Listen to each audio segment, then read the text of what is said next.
2021 was a wild year to be a host in the Turo business. We went from seeing car prices at the bottom lows to through the roof. Major companies no longer having a large rental fleet, demand going through the roof, record-breaking summers for a lot of people, especially if you were in tourist areas. So in this video, I want a quick recap on 2021 and how my Turo business did. Some takeaway things that I learned from 2021 that hopefully will be useful to some of you guys. And I'm going to share some of my numbers with you guys, because if you're new to the channel, you know I love breaking down numbers. So before we jump into the video, go ahead and smash the like button for the YouTube algorithm. So before 2021 started, initially I had planned on going all in on Turo, like getting a huge large fleet of rentals, doing 6 figures, the whole 9.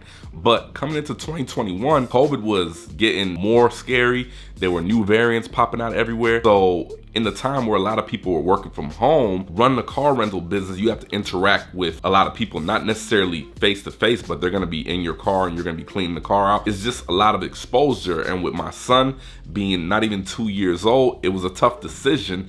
But since the bills kept coming in, I pretty much decided that I was still gonna run my Turo business, but I was gonna keep my inventory to a limited amount. The most cars I had in 2021 was 12 cars, but I always kept a minimum of 9 cars because, you know, cars go down, crash, some get sold. I'll jump into that later on in the video.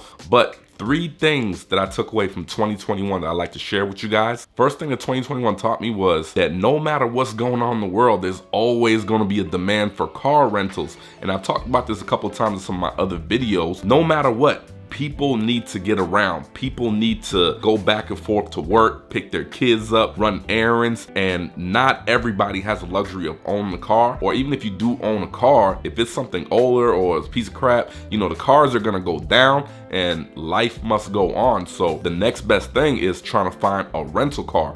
Now, a lot of guests cannot get approved for a traditional rental, and rental cars in 2021 were extremely scarce. So it created a huge opportunity for small mom and pop rental companies and Turo hosts all across the country. So demand for rentals and cars is there, and I feel like moving forward, demand is only getting bigger. Another thing that I already knew about Turo, but 2021 kind of emphasized that if you list it, they will rent it and they will crash it. That means vehicles are gonna get crashed no matter what. Some crashes are gonna be minor, some are gonna be total losses, but with enough rentals under your belt, it's almost fair to assume that sooner or later, your car's gonna get totaled out with enough trips. So in 2021, I only had 3 total losses, which ironically was the same amount of total losses I had in 2020. So maybe that's like my magic number. Every year I'm gonna lose 3 cars to total losses, but hey, it happened. I said it before, I'll say it again, and I even made a video last year about Turo and cars crashing, and sure enough, 2021, I lost 3 cars. But if you guys seen some of my other videos, I ain't really tripping about it, because the way I buy my cars, I make sure they're undervalued. So even if it crashes, fair market value dictates that I am profitable in that event as well. And if you guys haven't seen those videos, I'll link them down below. Go ahead and check those out. But going into 2021, I'll be making a lot more videos on the subject and sharing some tips and tricks how you guys can benefit for this also. Now, I will give a disclaimer. I don't want anybody to think that I'm purposely trying to make my cars crash or anything crazy like that. I'm just letting you guys know that if you're gonna be in this business, things to expect, and this is one of those things. So if it's something that's gonna happen, if it's something that's inevitable, you might as well plan for it and purchase accordingly. So that was my magic number this year, was 3. Last year was also 3. What will it be for 2022? Only time will tell, but I'm pretty sure that I'm gonna have some total losses just like the 2 previous years. Another key takeaway for 2021, if you list your car, your listing is good, people rent it, leave you good reviews, you have good customer service, your business will grow. I've helped a number of people with their Turo business through mentoring and coaching, so I've proven the concept multiple times. You just have to do the right things, provide the right customer service. And this year, I was actually able to acquire a few more customers that are regular customers. Now, when I say regular, I mean people that rent like a few times a month or at least once a month. But I say regular because I know these people are coming directly to me. They're looking at my list of cars first instead of scanning the entire market. And sometimes they'll even call me just to see what cars I have available. and how I can cater to their needs. And I always appreciate that because I know that these people are not looking anywhere else. So it doesn't matter how much competition I have in the area, they're always gonna come to me first because they know they can expect a certain level of customer service, a certain level of professionalism. So if you run your business the same way, then you can expect the same kind of growth.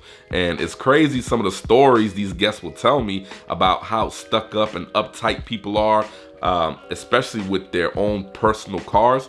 This is why it's not a good idea to list your own personal car. You want to be professional. You want to treat this as a business. You don't want to look at people crazy because they're taking pictures of your car and all these other crazy things, all these crazy stories that I hear.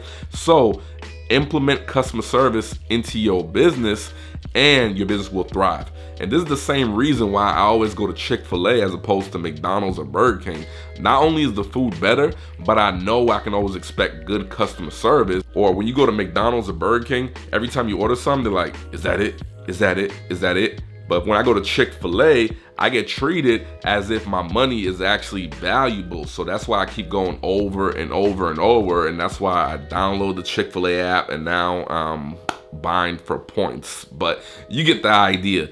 Good customer service leads to growth in business, leads to more customers, and leads to more rental. Not to mention, if the customer service is good, it just lessens the tension during a trip if anything was to happen. Always be trying to increase your customer service or find new ways to add value to the customer. So in 2021, my Turo business made $84,806.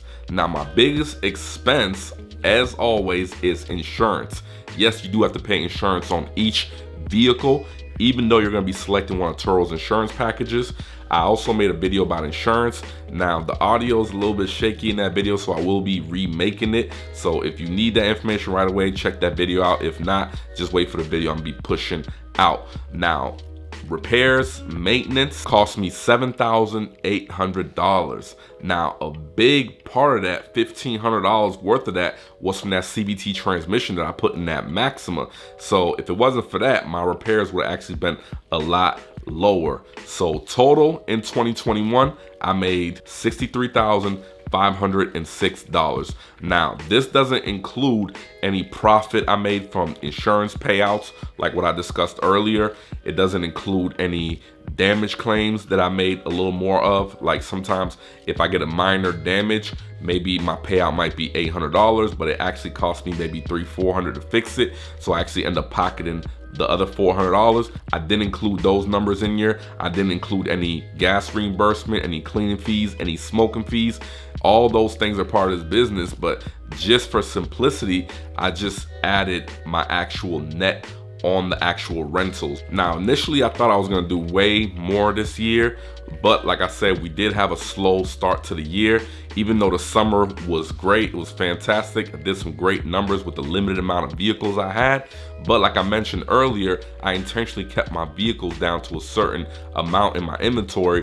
But as we got closer to the end of the year, car prices went through the roof and I started to get some crazy offer on some of these vehicles, and it made me think that it was a good time to sell off some of my cars. So that's exactly what I did. I sold about 3 vehicles in my fleet halfway through the year. So you can tell by my numbers drastically dropping because of those vehicles. Now, the price I got for those vehicles were great.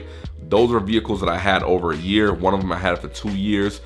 What I got for the vehicle when I sold it was more than I initially paid for it, so it was a no-brainer.